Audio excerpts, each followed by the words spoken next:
Yeah. Very good.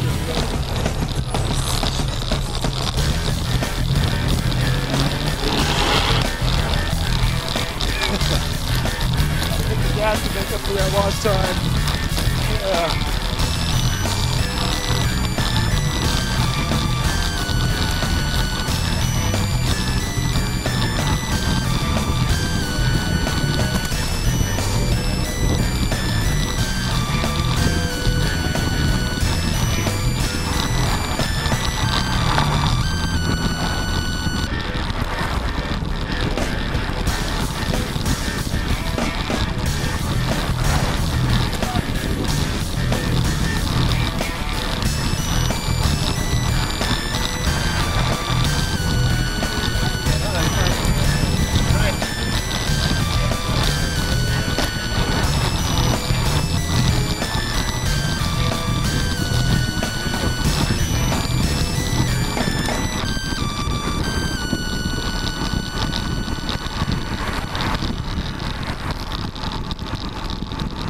Hi, welcome to the BTS Present Show. I'm Steve Pleich, and today we'll be talking about Bike Santa Cruz and discussing kind of why we ride bikes here in Santa Cruz County. I'm really pleased to have with me City Council member and avid bicycle enthusiast, probably not in that order, Micah Posner. Micah, welcome. Thank you. Yeah, so we were going to talk about why we ride bikes in Santa Cruz, but we're going to watch a short clip first, and then we'll get into a little discussion about it.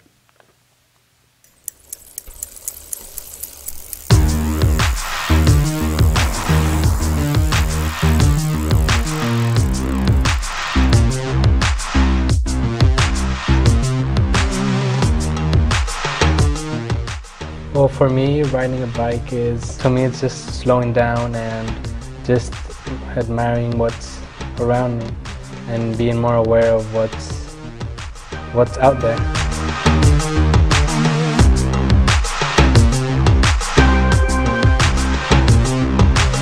I think that biking here has given me a lot of independence. Just riding gives you the chance to connect more to your surroundings, to yourself. One night to be confused, one night to speak of truth. We had a promise made, for nights and then away. Both under influence, we had divine sense to know what to say. Might be some razor blade to carve our hands of our bond, to lean on won't be good enough for me.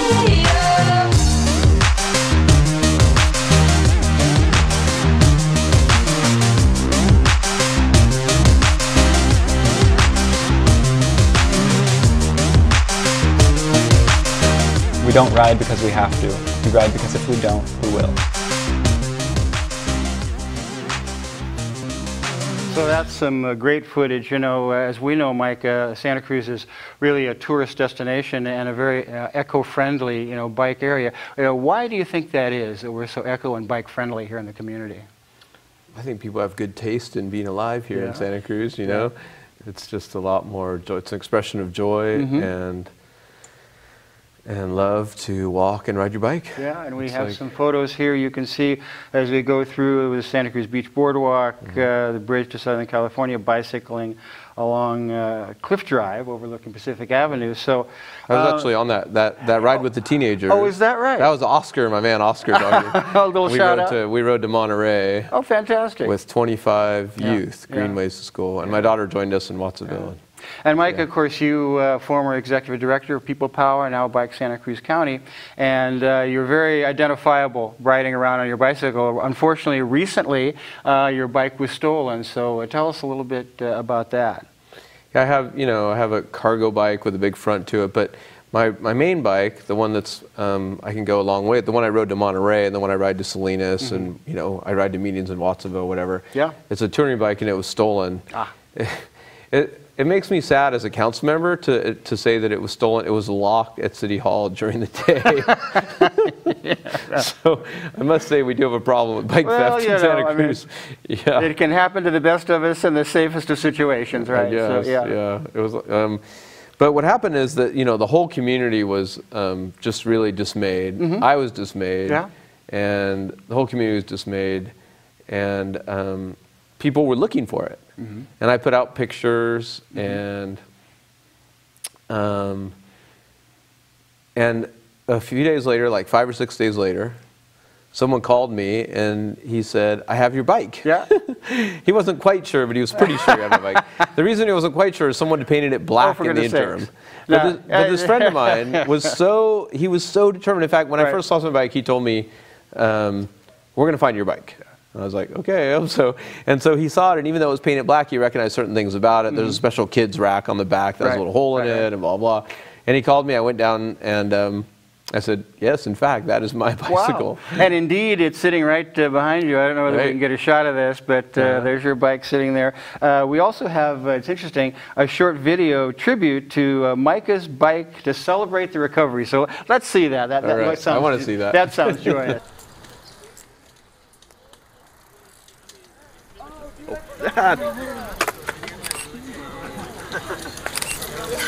It's like chilling out so hard. Oh, it's on.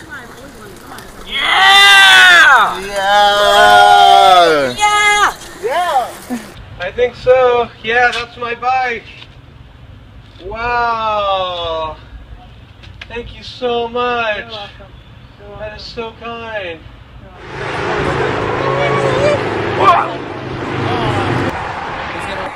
Our multi-sport adventure. Well, that's wonderful, and it really does show the heart of Santa Cruz. So people are going to say, you know what, let's pitch in, let's do what we can, let's look around, but if nothing else, let's put a couple of bucks in and let's get this bike replaced, because it is something that not only you use in your duties as a council member. You're going, like I say, you're one of the most identifiable people as a council member on your bike, and I think that makes you a much more effective advocate, because not only are you advocating for sustainable transportation of bikes, but you're out amongst people. Drawing on your history as executive director of People Power, what about bike safety? What would you say? Bike safety has always been a concern of mine. I've made comments about it that we need more, maybe education or more awareness. What about bike safety? How can we improve that? All right. First of all, I was the director because People Power and Bike Santa Cruz, which it's had a name change. Right. It's not a corporation, so there's no executive. All right. Yeah, it's a grassroots. It's a great organization. Yes. It's definitely not a corporation. But anyways. I mean, bike safety is a tricky issue because I can't say it's really safe to ride a bike, but it's not really more dangerous than driving, So if you want to be safe, take a bus, walk, But you are more vulnerable when you're riding your bike, and people tell me all the time, well, I'm too scared, it's too unsafe. And I'm like, well, when you're in your car, statistically, your odds are about the same, arguably a little worse in a car. So per mile, it's about the same, but if you have lights, I don't know if people can see my lights on my bike right back there, but if you have, good clothing, you have lights, if you're careful, you're probably a little safer on a bike than a car. I mean, at least for major accidents, for minor things, maybe biking's worse. But. And that's bike safety. As you know, bike theft is a major problem in Santa Cruz. Let me just say one of the things, I don't want people to feel afraid to bike, and I just want to say that I've ridden like over 200,000 miles now in the county. And, I had one accident when I was 20, so that was 27 years ago. So it can be safe, relatively safe. I'm not going to pretend that, you do need to be careful when you're riding your bike. As a bike owner, do you have any tips for people about really being able to maintain, the possession of their bikes, bike locks, awareness, watchfulness? As far as preventing theft or safety? Preventing theft. Well, I can't say I'm an expert at preventing theft. Although this is only the second time in 27 years I've had a bike stolen. So I think, I thought it was safe at City Hall. I mean, putting it in places that are, in daylight where there's people around. In hindsight, there was a security guard around City Hall, but there weren't a lot of people around. So, in broad daylight on Pacific with a kryptonite lock, it should be safe. But it's obviously a really bad problem because I mean here I ride my bike everywhere. I was trying to be safe about it, and it got ripped off. And I think, you know... It was registered, so it's okay. important to register your bike, because that way if the police find it, they'll at least give it back to you. Excellent. That's excellent advice. And you know, Santa Cruz has so many great organizations, Bike Santa Cruz being one, but the Bike Church being another. And we have a short clip, I think, of the Bike Church. Maybe then we can talk about that just for a moment. The Bike Church has been functioning in Santa Cruz since 1997. Bike Church is a tool co-op. We have the tools and a lot of cheap parts and volunteer mechanics. See how that screw is busted in there? First we need to get it to go through here. To help people fix their bikes or build bikes for cheap and learn how to do it for themselves. And to make them feel empowered and not be scared of it. I came in here and like first thing is like, yeah, if you have some money to kick down, that's really cool. If you don't, like, you can still use stuff. You see kids in here fixing bikes, you see older people, you see people of all different financial backgrounds learning how to fix their bikes. It's exciting to me to have like an older woman that reminds me of my mom. It seems like some middle-class woman to come in and taking stuff apart with the big heavy tools. I'm like, this tool is great, and you know, like, wow. I got especially dirty today. All right, try that. I'm on the bike all the time, so I'd rather be the person who's responsible for it. That's much easier. Yeah. Hey, you know, we talked about how great it was that the community looked for my bike. Right. But the Bike Church is like, that's way more important. I mean, and it just shows people, you know, people that ride bikes, we want to take care of each other. We have this idea of the world. So those are all volunteer mechanics that we saw in the video. Our good friend Steve Schnarr, for one. Exactly. Yeah. Right. And they're just helping people transport themselves, you know, in a way that makes sense, and it's happening under our own power. Yeah, I know they've been doing so much good work for so many years. I forgot the statistics that I had read in the past, but hundreds of bikes are being reconditioned and redistributed. You know, thousands. Thousands. Yeah. I mean, I think it's a little over 1,000 a year. Oh, is that right? So it's been what? I don't know, 10 years or something with the Bike Church. No, they do wonderful work. And one thing about bikes, and I'm not a bike rider myself, although at some point I'm going to take the plunge and get a bike. And I take the bus now, but I do think that, you know, now's the time for me to think about getting a bike. You can hook it onto the front of the bus, as you know, get around, and in our busy lives, you know, I go out in the community quite a bit myself, so I'm thinking about taking the plunge. I may ask you for a recommendation for something suitable, so we'll see. We'll go to the Bike Church together. Okay, there you go. But apparently, and this is news to me, and certainly maybe not to Micah, is that one thing that makes the bicycling such a valuable form of transportation exercise is having a good fit for each rider. You know, tailored to each rider. Thanks to the expertise and support of Wade and Matt at the Spokesman Bicycles, we have a great presentation on how to get a good fit on your bicycle, and we can certainly talk about this as we see it, but this is a terrific video about how people get fitted properly for bikes and really enjoy the experience. Have you ever wondered what bicycle fitting is all about? Do you think it might apply to you? Maybe you have questions about how you feel on your bike. You've had saddle discomfort, knee pain, lower back pain, hand numbness, neck pain, foot and ankle issues. Even a beginner can benefit from a proper and thorough fit. Looking at strengths and weaknesses and ranges of motion, the goal is to understand what her neutral position is going to need to be to put her on the bike. If I understand how she flexes and bends comfortably here on the table, when I put her on the bike, I'll have a good understanding of what a neutral fit is for Paula. This would be a neutral position for a lot of different riders. It's a relatively aggressive position. The saddle and the handlebars are in about the same relative height. This isn't good for Paula. You may notice, you may not. She's not real happy. The position that works for Paula is right here. Use my fancy remote to change it. So, see the smile? It's real. She likes to be much more upright. She likes to be further back. This takes the tension out of her shoulders. It puts an unlock in her elbows. She actually has some hand issues, some hand numbness issues. Between takes, she's been icing her hands. So this is an issue that we're really trying to overcome in this fit today. Gene Selkov's a mountain bike rider. He is a racer and cross-country rider. So Gene, if I can have you lay down on the table. So when I pick up his leg and look for range of motion, I get a number here on my goniometer. I'll take it, look at it in a different range of motion, a different aspect of that same leg. So we've got a good understanding of Gene right now. We've gathered a whole lot of information. We're going to move him to the bicycle and see what it's going to take to make him comfortable, put him in a neutral position on the bike using this information we've gathered. Started off here when we worked with him for a while. We put him in this position. He has relaxed shoulders, unlocked elbows, a nice neutral wrist. Go ahead and step off if you would, Gene. Thanks, thanks. And then Chris is going to climb aboard. And for Chris, a neutral position is very different. So this is extended for Chris, this position. What Chris likes, Chris races downhill and slalom.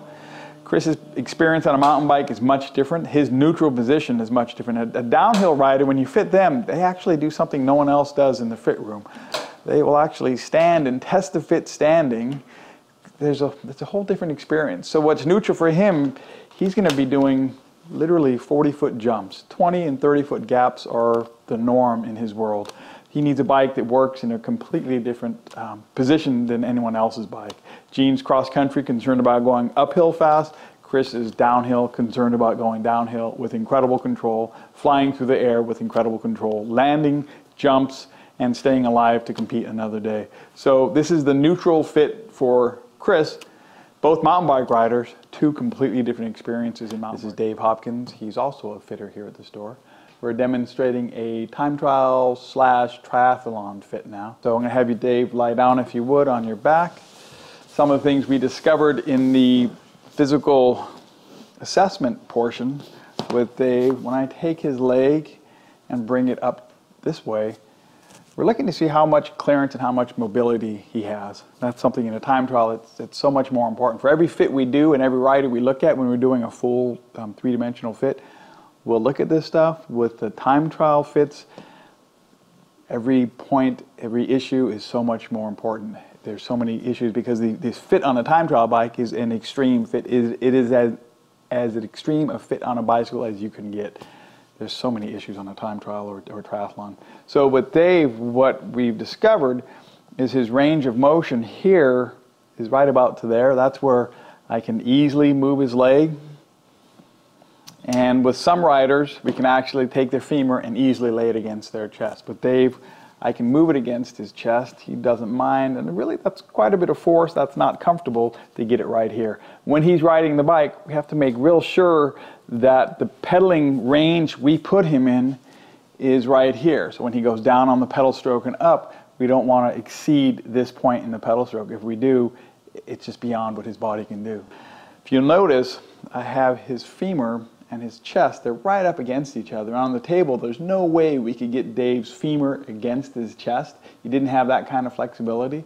So we're moving Dave into a more upright position, and you'll notice right here, this gap that changes, this opens up right here between his femur and his chest. There's a lot of room there. It was completely jammed before, so this more closely approximates his actual range of motion. So when he pedals in this position, with a higher bar, a little bit more forward position on the saddle, and a little bit further back on the bar, it opens up his position so he can actually pedal more efficiently. It's terrific, and you know, as we watch some downhill riding through the hills and mountains of Santa Cruz, you were mentioning the Santa Cruz ranked second in the state in the number of bicycles.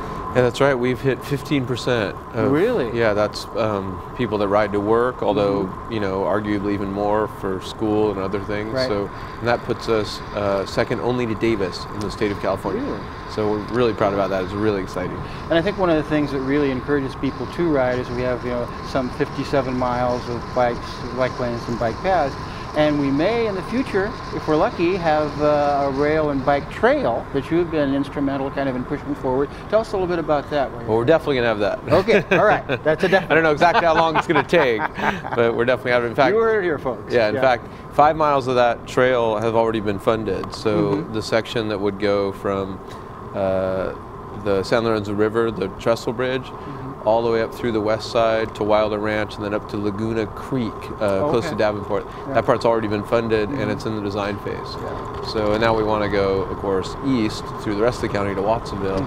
So I'll be trying to get some legislation going to start, you know, start funding that. But this is going to happen. I mean, we'll be riding it together. Okay, excellent. Or you'll be walking and I'll be riding it. But we'll be on that trail together for sure. I'm hoping that by that time I'll be fully outfitted, probably from the spokesman, and I'll be riding the trail myself. No, it's a wonderful project, and I think there's a lot of people of goodwill who are really trying to push that forward, you know, as much as they possibly can. And at some point, that is going to happen. Absolutely. Delighted that it is.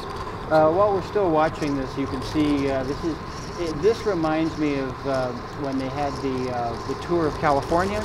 Used to go through Santa Cruz. And does it still go through Santa Cruz, the tour?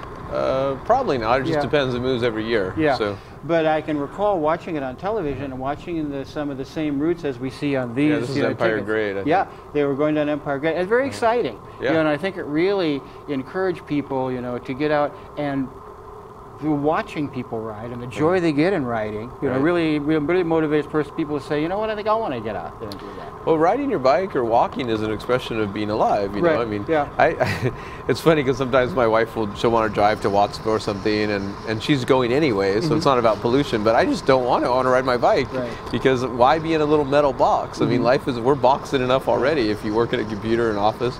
So for transportation, use your body, get out and be with the world. Now, does your whole family ride? We do, yeah. My 9-year-old rode on that ride that was on the camera. She rode from Watsonville to Monterey and back, so that was 30 miles each way. My 4-year-old rides to school every day, up a little hill. It's about 2 miles. She's got her cute little pink bike. My wife tours and rides. She has a car that she uses about a tank of gas a month, so not very much. We're a cycling family. And now we have a few photos from Marin Fernald at Spokesman Bicycles. First we have Art racing his bike, then capturing the win at a road race. There you go. Next is a Spokesman team training and 2 riders in a cyclocross event. Then we have one of the owners of Wade Hall riding solo and a rider practicing for the off-road race. And then finally, we're back at the Spokesman store in downtown Santa Cruz. Now, you saying you know the folks at Spokesman? Sure, you're familiar with them? And, yeah, we have great shops. I mean, most of the shops in Santa Cruz, they're there because they care about bikes. Right. You know, so Spokesman is great, the Bicycle Trip is great, Epicenter is great. They're all, you know, another bike shop. And all those shops have contributed to Bike Santa Cruz County and have helped make these bike trails happen. You know, they contribute financially and they talk to cyclists. And then Bike Santa Cruz County, which used to be People Power, is the group that gets those paths and the rail trail and Arana Gulch and all that. And really, we should encourage people to support Bike Santa Cruz County. You know, Amelia Conlon, who is the director, not the executive director. And that's how we get things happen. That's how we take care of each other and we get these trails. Right. So some final thoughts or comments as a council member. What do you see in the future for you to push for more bike lanes, to increase bike safety, you know, to really work on sustainable transportation generally, but particularly through biking? Well, you know, we're all really excited about the rail trail. So having a rail trail that goes from Santa Cruz, or from Davenport actually, down to Watsonville, that will create a spine of a place where it's totally safe to ride, you know, it's totally welcoming, and that will create impetus for other trail connections and other things to happen. And then also we want to train on that. So you'll be able to ride your bike to a train station, put your bike on the train, you know, go down and then get off and ride wherever you're going, and that will create just a really, and then once that happens, when people realize they don't need to drive, like my wife's parents live in Salinas, so that's one of the reasons she has a car. Okay. Once she can ride her bike down the train station, take the train to Salinas, which is in the works, maybe she'll get rid of it. That'd be fun for me. And then there's one less car on the road. So ultimately, that's how you beat congestion. You know, you start giving people alternatives, you start creating different ways of life, you start, you know, you do infill smart growth planning, like in Aptos Village, we need a train station there. The rail trail will run through there someday. And next thing you know, you have more of a European type culture where people drive because it's, you know, they want to get somewhere and it's relatively pleasant, but they don't have to drive every day and create the kind of gridlock and pollution we have right now. And maybe one day we could be #1 in the state. In #1 in the state. Ridership would be terrific. But I know that your fellow members of the City Council certainly are advocates for sustainable transportation and biking and safe biking and that kind of thing. I don't think you're not necessarily alone in that kind of initiative, but nevertheless. No, the city's been great recently. It put $1 million towards the Arana Gulch path. path, which is okay. a I was gonna connection ask to you Live about Oak. that. Yeah. That's our newest bike path. And then $1 million towards the segment of the rail trail. Well, 900,000 because we raised 150,000. Okay. It was great. I mean, can you imagine showing up at a public meeting and having 300 people that have raised $150,000? You know, like how often does that happen? Usually people show up and they're like, no, we don't want this. In this case, it's like, look, we have a huge check for you. Yeah. But that inspired the city to put another, I think, $900,000 into the next section of rail trail through the west side of Santa Cruz. Yeah. So the city's making it happen, and it's part of the city's commitment to climate change because cars are the #1 cause Well, that's of wonderful. CO2. You know, thank you so much for your work on that and many other things. A pleasure having you here. Thanks everybody for watching this segment of the BTS Present show here on community television. Tonight's show is produced in memory of Karen Lacey. Karen passed recently, so our thoughts and prayers go out to her and her family. Again, thanks very much, Micah. Always a pleasure to see you. Thanks to everybody behind the cameras and in the showroom. And look for us again next time when we'll be discussing another very important and very interesting, we hope, issue in community television in Santa Cruz. So thanks, and see you later.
If you enjoyed this program, you can support community television with a generous contribution.